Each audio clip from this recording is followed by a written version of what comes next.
My dear, कैसे हैं आप सब। आप सबका रोज क्लासेस में स्वागत है। मैं आज आप लोगों को जो प्रश्न बताने जा रहा हूं वो सोशल साइंस के, ठीक है। तो मैंने वो प्रश्न उठाया है जो आपके एग्जाम में बार बार पूछे जा रहे हैं, ठीक है। वो सोशल साइंस से। तो चलिए मैं आपको डायरेक्ट आपको प्रश्न सुनाता हूँ, पढ़ के फिर आपको पूरी बात मैं उसको समझाता हूँ, ठीक है। तो चलिए हम लोग स्टार्ट करते हैं। हाँ जी, तो देखिए सबसे पहला प्रश्न क्या दिया हुआ यहाँ पर कि कहता है कि परिवारवाद और जातिवाद, ठीक है। परिवारवाद और जातिवाद बिहार में किस तरह लोकतंत्र को प्रभावित करता है। ये बात समझने वाली बात है। फिर मैं आपको डिटेल समझाता हूँ कि परिवारवाद, पहले आपको परिवारवाद समझना होगा, फिर आपको क्या समझना होगा, जातिवाद, ठीक है। तो परिवारवाद और जातिवाद बिहार में किस तरह लोकतंत्र को प्रभावित करता है, सोचने वाली बात है। बहुत ही अमेजिंग है कि ये 2011 का सी में भी पूछा गया, 2014 में भी पूछा गया, 2016 में भी पूछा गया, 2017 में भी पूछा गया और 2018 में भी ये प्रश्न पूछा गया।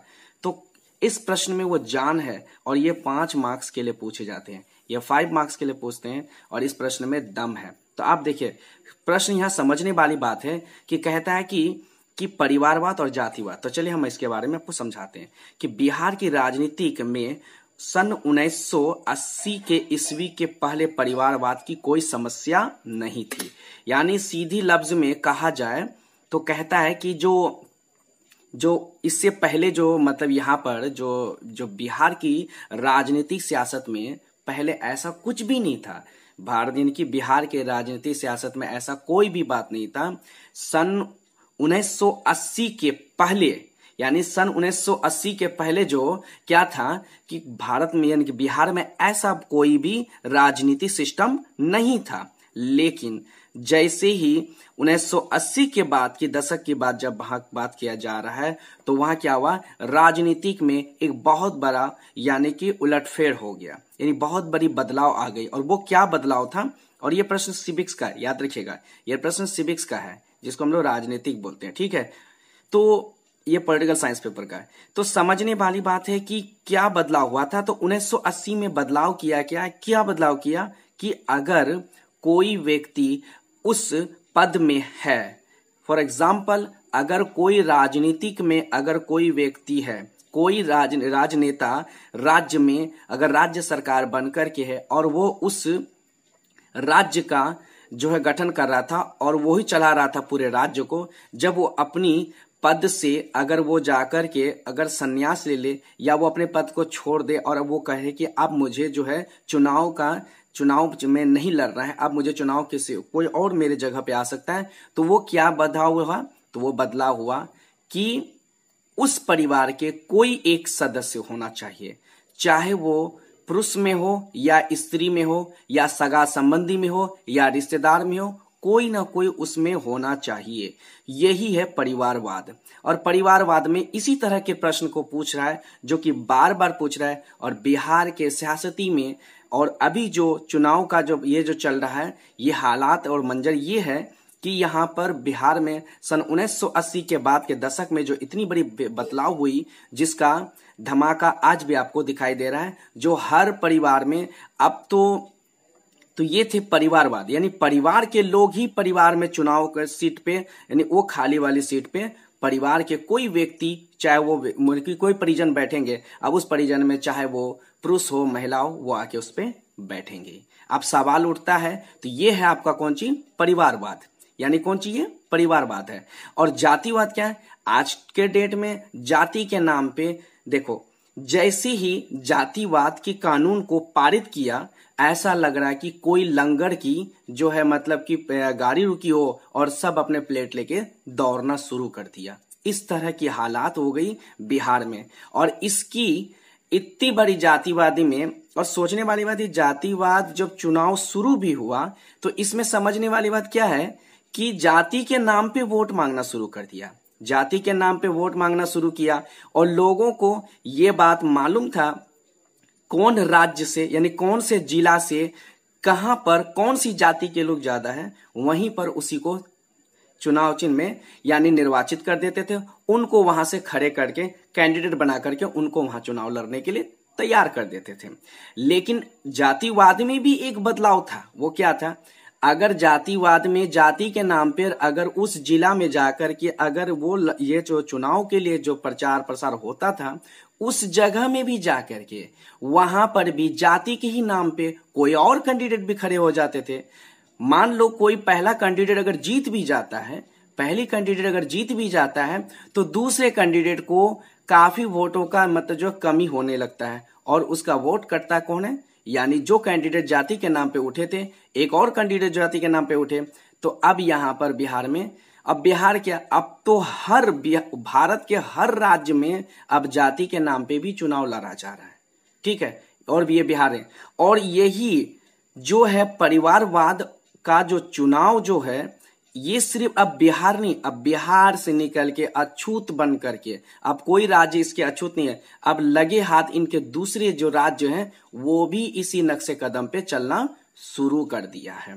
एग्जाम्पल तौर पे अब आप जाके उत्तर प्रदेश के जो है सियासती चुनाव को भी देख लो। वहां पर अखिलेश यादव है, तो अखिलेश यादव से पहले उनके पिताजी थे, अब यहां पर अखिलेश यादव आ गए। इस तरह का कहीं ना कहीं आप जब देखोगे तो अब राजनीतिक में बदलाव हो रहा है। यही है क्या? परिवारवाद। यानी परिवार के आदमी ही परिवार के चुनाव लड़ेंगे। ठीक है, तो चलिए मैं आपको पढ़ के समझाता हूं। बिहार की राजनीति में 1980 ईस्वी के पहले परिवारवाद की कोई समस्या नहीं थी। यानी 1980 में ऐसा कोई भी समस्या था ही नहीं। किसी राजनेता द्वारा खाली हुई सीट, यानी कि समझने वाली बात है, 1980 के बाद की यह कहानी कहा जा रहा है कि किसी राजनेता मतलब जो उस राज्य का जो यानी कि नेता यानी थे, जो मंत्री थे, मुख्यमंत्री थे, उनके उस पद से खाली हुई सीट पर उसके किसी परिवार के परिजन को बैठाने का काम करती है। यानी उसके परिवार के परिजन ही कोई बैठ सकता है। ठीक है, और क्या कहता है कि परिजन को, और कहता है कि चाहे वो पुरुष हो या महिलाएं, चाहे वो पुरुष हो या महिलाएं, यही प्रक्रिया परिवारवाद कहलाता है। यानी जो क्रियाएं चलते रहेगी, ये कौन सा परिवारवाद है? तो ये परिवारवाद है। और जहां तक जातिवाद का प्रश्न उठता है, तो कहता है कि यहां संविधान जब जातिवाद के नाम पे जब संविधान में नया कानून जो पारित हुआ, लागू होते ही शुरू हो गया जाति के नाम पर वोट मांगना, जातिवाद ही कहलाता है। यानी जात के नाम पे चुनाव लड़ना, जात के नाम पे वोट मांगना, और जाति के नाम पे ही सारा काम करना, विद्रोह करवाना, जो भी करवाना, और इसके कान भरना, उसके कान भरना, ये क्या कहलाता है? जातिवाद कहलाता है। और ये पारित होने पर ऐसा लगा कि जैसे लगा हो कि कहीं लंगर लगी हो और सब प्लेट लेके दौड़ना शुरू कर दिया।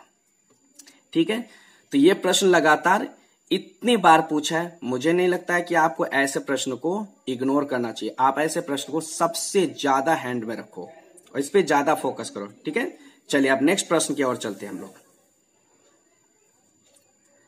देखो, और दूसरा प्रश्न क्या कहता है कि ये ज्योग्राफी का है। बिहार के प्रमुख ऊर्जा स्रोत का, यानी कहता है कि ऊर्जा स्रोतों का वर्णन कीजिए और किसी एक स्रोतों का विस्तृत वर्णन कीजिए, यानी किसी एक पे। तो क्या है पहले? तो ये 2018 में पूछा गया प्रश्न है। तो कहता है कि ऊर्जा संसाधनों की वृद्धि से बिहार, यानी कि ऊर्जा संसाधन के दृष्टि से, ठीक है, यानी दृष्टि से बिहार पिछड़ा हुआ है। अब जो है बिहार के पास ऊर्जा की इतनी कमी है कि अपना बिहार का वो पूर्ति नहीं कर पाता है, चाहे वो विद्युतीकरण हो या फिर किसी तरह।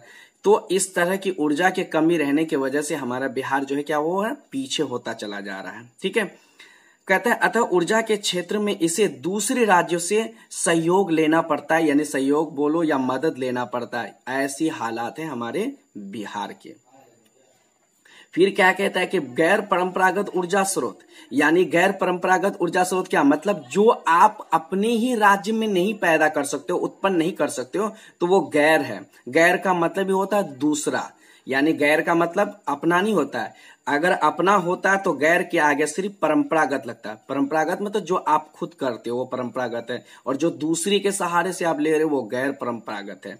तो क्या कहता है ऊर्जा, तो आप सुनिए, गैर परंपरागत ऊर्जा स्रोत, आइए हम जानते हैं इसके बारे में। बिहार में परंपरागत ऊर्जा स्रोत सीमित होने के कारण, सीमित मतलब एकदम बिल्कुल कम है, इतना है कि उससे हर किसी की गुजर बसर कर पाना मुश्किल है। ठीक है, तो कहता है कि सीमित होने के कारण बिहार सरकार को गैर परंपरागत से मदद लेना पड़ता है। क्यों? जब बिहार राज्य सरकार के पास जब ऊर्जा की कमी है तो दूसरे से तो लेना ही पड़ेगा ना। तो दूसरे से लेने के चक्कर में ही क्या होता है, अपना बिहार को क्या हो रहा है, लॉस हो रहा है, अपने ही बिहार का जो उन्नति नहीं हो पा रहा है। वजह यही है कि आप दूसरे से जो परमाणु शक्ति, जो आप जो भी परमाणु ऊर्जा शक्ति जो आप खरीद रहे हो, उससे ले रहे हो, तो जाहिर है आप अपने देश के यानी अपने राज्य के क्या है, जमा पूंजी उसको दे रहे हो। तो जब आप अपने ही राज्य के जमा पूंजी उनको दे रहे हो तो उनके राज्य विकसित कर रहा है और आपका राज्य क्या पड़ रहा है, कमजोर पड़ रहा है। और ऐसे ही लगातार कमजोरी रहेगा तो इससे क्या होगा, पूरे जो है जनसंख्या पर इसका पूरा असर पड़ेगा। और इससे क्या होगा, बिहार के युवा, चाहे वो महिला हो, पुरुष हो, चाहे वो किसी तरह के क्षेत्र में हो, वो क्या हो गए, उनकी बेरोजगारी बढ़ती जाएगी। और ऐसी बेरोजगारी जब समस्या उत्पन्न होती जाएगी तो क्या होगा, बिहार राज्य का नाम पूरी तरह से नक्श नाबूद हो जाएगा। ठीक है, तो ही कहता है। तो आप सुनिए क्या कहता है, गैर परंपरागत से मदद लेना पड़ता है, यानी दूसरे राज्य से मदद लेना पड़ रहा है। वह राज्य है चेन्नई। बताओ यार, बिहार का आदमी चेन्नई से मदद ले रहा है पवन ऊर्जा के लिए? नहीं है, इतनी बिहार की स्थिति गड़बड़ है। अगर बिहार की सही मायने में अगर हिस्ट्री और ज्योग्राफी, सिविक्स, इकोनॉमिक्स को अगर पढ़ोगे अच्छे से समझ के, तो तुम्हें अपने बिहार के अंदर की बहुत सारी खामियां निकल के आएगा। बच्चे तो और राज्य के प्रश्न को पहले रटना शुरू कर देता है, पहले अपने राज्य को तो झांक के देखो।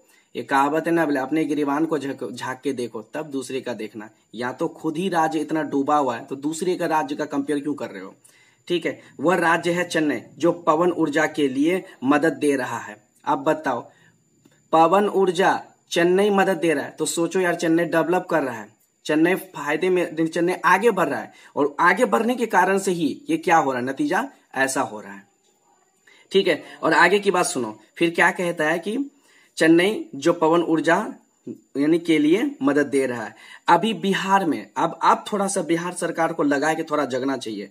तो क्या कहता है, अभी बिहार में ग्रामीण क्षेत्र में ऊर्जा प्राप्ति के लिए बायोगैस प्लांट लगा रहा है। बायोगैस समझते हो, यानी बायोगैस क्या होता है, जैसे जितनी भी कचरे हो, ठीक है, जितनी भी जैविक कचरा होता है, जैसे कि घर का कचरा हुआ, फल का छिलकने के, किसी भी फल के जो है चमड़े हुआ, छिलके हुआ, और उनके जितनी भी कचड़े हुआ, गोबर हुआ, और उसके बाद जितने भी रोड के कचड़े हुआ, सबको झाड़ू वाड़ू लगाने के बाद जो कचरे बच जाते हैं उन्हीं कचरे को एक डस्टबिन की तरफ बंद किया जाता है और उसी में बंद करके उसी के अंदर रखा जाता है। और जब उसको चारों तरफ से बंद कर दिया जाता है तो उसमें लगा दिया जाता है टरबाइन। और जब टरबाइन लगा देता है तो वो टरबाइन किससे होता है, यानी कि जनरेटर से कनेक्टेड होता है। तो जिस तरफ से कार्बन डाइऑक्साइड जब गैस बन करके जब वो जलने लगता है, उसकी हिट होने लगती है, तो वो टरबाइन से टकराता है। और वो टरबाइन से टकरने के बाद क्या हो जाता है, वो विद्युत जनित्र में जाकर के परिवर्तित हो जाता है, यानी करंट में बदल जाता है। और वही करंट क्या कहलाता है, बायोगैस कहलाता है। ठीक है, तब सुन लीजिए। तो यानी कि जैविक खाद से, यानी कि जैविक जो कचड़े हैं उनसे भी जाकर के क्या होता है, बायोगैस प्लांट लगा करके ऊर्जा की प्राप्ति कर सकते हैं। ठीक है, तो कहता है बायोगैस प्लांट लगाकर विद्युत ऊर्जा प्राप्त कर रहा है अब तक। यानी कि अब तक बिहार की जो बात कर रहे हैं, अब तक 1 लाख बायोगैस ऊर्जा प्लांट लग चुका है, कहां, अपने बिहार में। ठीक है, तो यही वो प्रश्न थे। तो ये प्रश्न जो है, जो मैंने पहला नंबर प्रश्न बताया और ये जो दूसरा नंबर बताया, वो सिविक्स का था, ये ज्योग्राफी का था। दोनों ही प्रश्न बहुत ही महत्वपूर्ण प्रश्न है। और देखो, ये इस बात को ध्यान में रखना, क्योंकि ऐसे प्रश्न इसलिए पूछता है ना कि आप अपने राज्य के प्रति कितने सचेत हो। यानी कहने का मतलब, आप अपने राज्य के प्रति कितने सचेत हो, यही चीज को जानने के लिए आपसे जो है बिहार बोर्ड ऐसे